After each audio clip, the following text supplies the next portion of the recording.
What is up everyone, it's Keith here.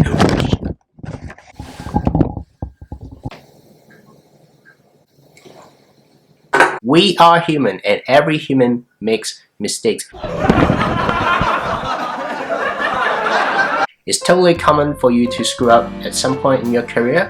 It's definitely normal. I have screwed up more than you can imagine. Now I'm going to share a few steps that you can take when you screw up at your work so you can bounce back in your career. Hello everyone, my name is Keith. So if this is the first time you come across my video, I create video to help professionals become star performers so they can thrive in their life and career. If you find my video helpful, consider like, subscribe and click the notification bell. If you are watching this video, then chances are you have screwed up and want to look for some advice.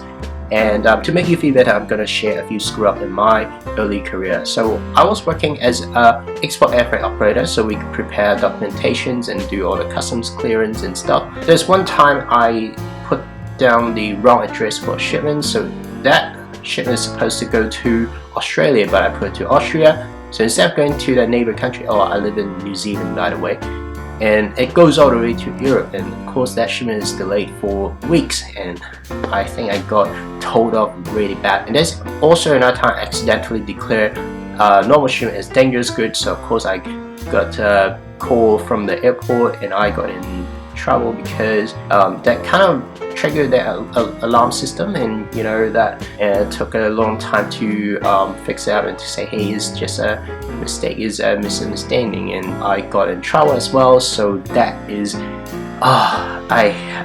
that is quite major, and you know I almost felt my probation period, and that job is supposed to be simple. So I had a really low self-esteem, and I thought, oh man, how could I screw up every single thing? It really took me a long time to learn from that, and I'm going to share my 7 steps methodology to bounce back when you screw up at work.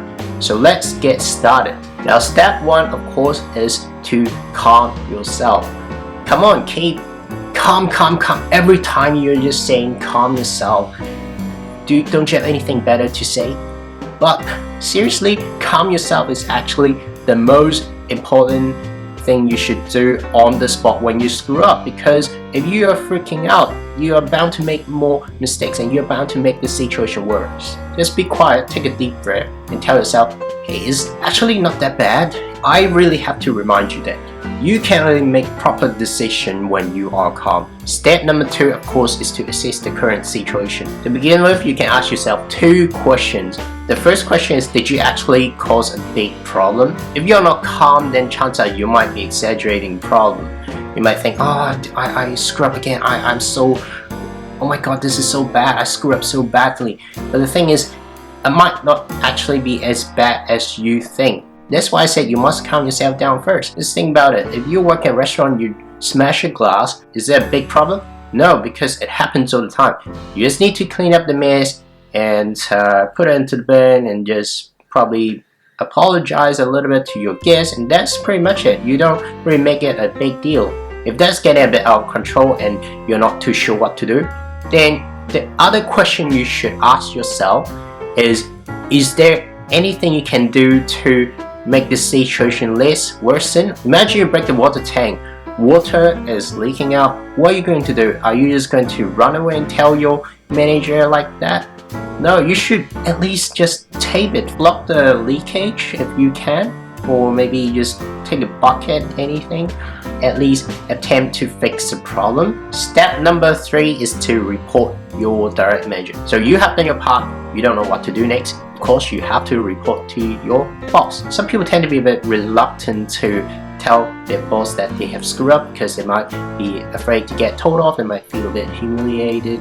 But you don't really have to, because every manager, every supervisor, every boss, they should already be aware that their subordinate could muck up from time to time. It's part of their responsibility to look after them and teach them, to upskill them. So they really have expected already, and you don't really have to be too worried about that. Just don't hide it. It's not professional and you could get in a lot of trouble when they found it out. And another thing is, before you report to your boss, at least try to summarize the current situation and tell them what you have done so far and what's your proposed solution to them, just so they can understand the problem quickly and they can provide the best assistance to you. The fourth step is to take ownership of it. If you are responsible for the mess, then without question you should own it. You should admit your mistakes and apologize sincerely. Even you think somebody might still be responsible, just don't make excuses and blame other people, because that doesn't help at all, and it could harm your relationship with your other colleagues too. Another thing you should take note of is don't over apologize. You might think it's your fault, so that's why it's really your responsibility. You want to show them you're really sorry, but don't do that, because people will lose respect for you. Everyone mess up once in a while anyway. Don't make it such a big deal. Don't fuss about it. Just move on. Step number 5 is to fix the problem together. Now, once you've let your boss know that you screw up, then now it becomes their problem as well. So what does that mean? That means they are also responsible to fix the problem. Well, in general, your manager is more experienced than you, right? So they should have an idea how to tackle the issue. If not, they're still more resourceful than you. They know who's the best person to fix the problem, and they will point you to them. Once you get help, you see your senior or your manager fixing the problem, then what should you do now? Of course, you should be learning from it. Observe carefully what they are doing, and that's how you grow. So with the help of your senior or manager, everything seems to be resolved, and it's good, it's happy ending. But what should you do after that? As we all know, failure is the best teacher in everyone's life. So what really matters is what you have learned from it. Everyone will frown upon if you keep on making the same mistake over and over. So how do you achieve that? How do you do that? What's the best way to learn from mistakes? It's definitely self-reflection. So what should you do in the self-reflection? When you go back home, you should generalize it. Do you have a habit of writing diary? If not, then I strongly recommend you to do so. In your diary, you should be asking as many questions as you can. Is it because you lack of training? Is it because you are multitasking? Or is it because you are careless? So you want to identify the reason and come up with a way to tackle the problem next time and how to prevent it. Just keep on brainstorming, keep asking your question.